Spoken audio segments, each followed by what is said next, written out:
For those of you who already know us, you may realise that this year is looking a little bit different for us. So I thought I'd come on here and tell you a little bit about some decisions that we've made and what the future is hopefully going to look like for us. So after 18 years together producing horses, we have made the decision to step back from showing and producing horses full time. It's been something we've been thinking about for a few years now, kind of considering what the future might look like and what comes next. And to be honest, we kept waiting for kind of the perfect moment. We kept thinking one more win here, or when this happens, or when that horse retires. But the truth is, we realized there was never going to be a perfect time. There was never going to be a bolt of lightning that suddenly made everything clear and gave us that momentum to change. I think there's been a lot of smaller reasons behind the decision, and I'll probably talk about those more in a separate blog. But for us, one of the key issues was that Magnus's shoulder just didn't seem to be getting any better. Even though the injury happened nearly 4 years ago now, he was involved in a car crash, he's never really been able to regain anywhere near full movement or mobility in his shoulder. And if he was being completely honest, he was probably riding and trying to work through a lot of pain. I certainly was becoming more aware of how many painkillers he was taking and watching him struggle doing tasks at home. It wasn't sustainable, not for him, not for us, and not for the horses. So we started having conversations about me taking over the reins instead. Now, I have shown since I met Magnus all those years ago, and I've been really lucky to have some fantastic results. But if I'm honest, there have been times when I've just felt like I don't really fit in, times when I've questioned myself and questioned whether I would get good enough results to sustain a business. And I would never want to feel like I was the one that was letting our owners down. We have been so lucky to have some amazing and supportive owners. And I'm sure that they would never have thought that. I had my doubts. And I can't really articulate those feelings yet. And I know I'm not the only one who's ever felt that way. So this is something I'll probably revisit in another blog. Another thing that kept coming up for me was I've got itchy feet. I love to travel and I love to explore. And when you're producing full time and competing and have a yard full of horses, they can take every hour of your life. And we have no regrets at all. The horses have been fabulous and we've loved doing it. But this spring, when we went to Venice for 4 days, the logistics, the costs, the amount of working out it took just to get away made us realise how little freedom we actually had. And that's something I want more of. I want to be able to travel more and explore different regions and different areas. Another part of the new direction that we're going in is something I'm actually really excited about. We've got a great venue here and it feels a shame not to be using it to its full potential. So we're looking at hosting some showing camps here and even inviting other professionals to come here and run a range of clinics and camps. So if you're interested in coming to a camp here, do let me know. And if you'd be interested in teaching on one of the camps here, do get in touch. We'd love to open the place up and make it a space for learning and having some fun.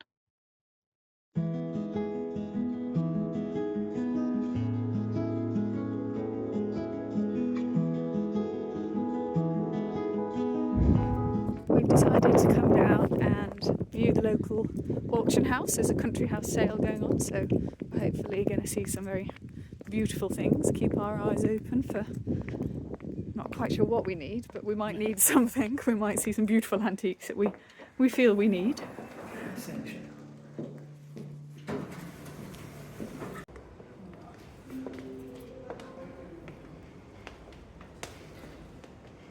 I have a feeling this could be quite dangerous. Magnus does love his paintings.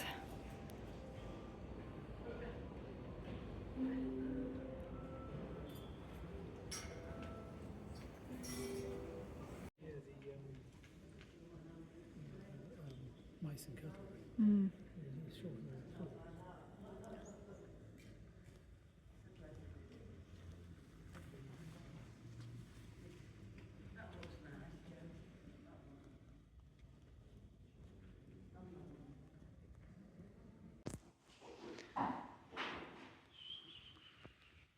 I do like the bed.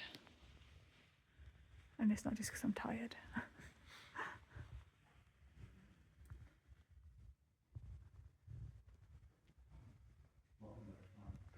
thought those side tables were really sweet actually too. I always think Delft ware is so pretty. It originated in the Netherlands in the 17th century, and it became famous for its opaque white glaze and distinctive blue and white patterns that were actually inspired by the imported Chinese porcelain. I thought these tiles were beautiful, and actually I thought the big bowl on the bottom of the screen would have been the most fantastic water bowl for a dog, or even maybe a food bowl. That would have been definitely unique. And the cutlery was actually made by Meissen, and Meissen was one of the first high-quality, hard-paste porcelains to be successfully developed in Europe. But I'll tell you about that more another day. So, what are you buying? I think these are beautiful. And this rug. The rug's lovely. Yeah. So, have you tried out the sofas? I've tried it. I'm very choppy. I might not get up. Give us a demonstration. Please don't start snoring. Yeah. That's. I was just saying that to Mum. I said, for some reason, you come here, you need, I think, multiple houses rather than just one, because you would need one in different styles and things like that. Oh, is this the baccarat bars? It's your table cake. Put a kit on it. Has it? Oh wow, look.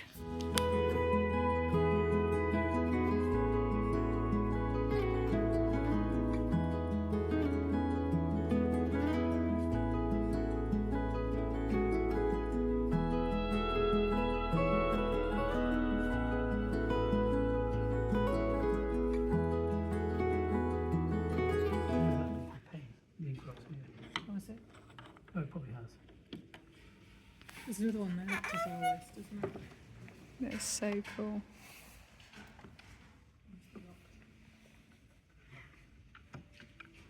It's just beautiful, isn't it? Then when you're ready to work. Ah, Switch your computer on. there are your letters. It opens that way. Oh, I see. Hide your secret letters in there. What's this? So it doesn't rest on that. Oh. So we're heading back to the auction today, and this time we are actually selling, which is very, very unusual for us. We are much better at buying and hoarding things rather than actually selling things. So, but Magnus popped in a little silver trinket that he had inherited, and so that is selling today. So we thought we would go and watch and see how it sells, and also keep an eye on the things that we viewed the other day. Not massively looking to buy anything, but sometimes if the price is right and something we like and think is beautiful is selling, then it's always worth going and seeing if you can put a sneaky bid. So we thought we'd take you with us. Ruby is a little bit mortified because she doesn't get to go to the auction with us. They're not dog friendly, and she doesn't really like being left at home. She's fine once we've gone, but she makes sure that we know that she's not happy about being left. I'll show you what she usually does. Where have you gone, Roo? Hey, what are you doing? What are you doing? You can't come with us, I'm afraid. See, I told you. Are you being naughty? You can't come with us. They won't let dogs in. They won't. They won't let dogs into the auction house. Come on. Where have you gone? Come on. I don't know if you can see that tail wagging a little bit out there, but yeah. Ruby is currently hiding under the chair there. Come on, Ruby. Come on. Come on, out you come.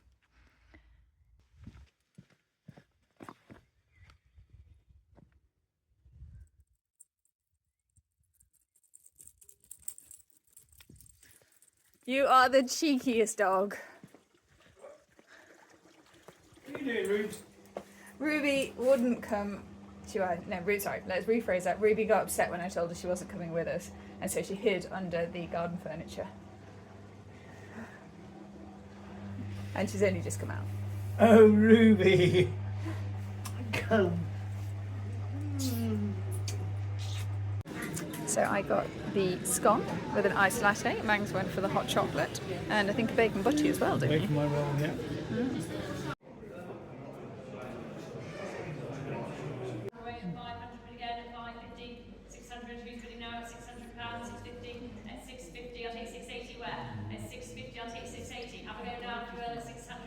It's not for you.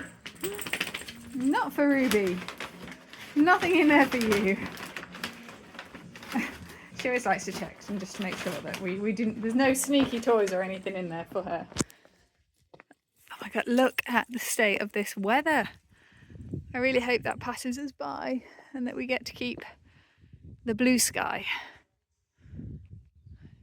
rather than that. We've had so much hail recently, but it does look a little bit ominous, like it is coming this way.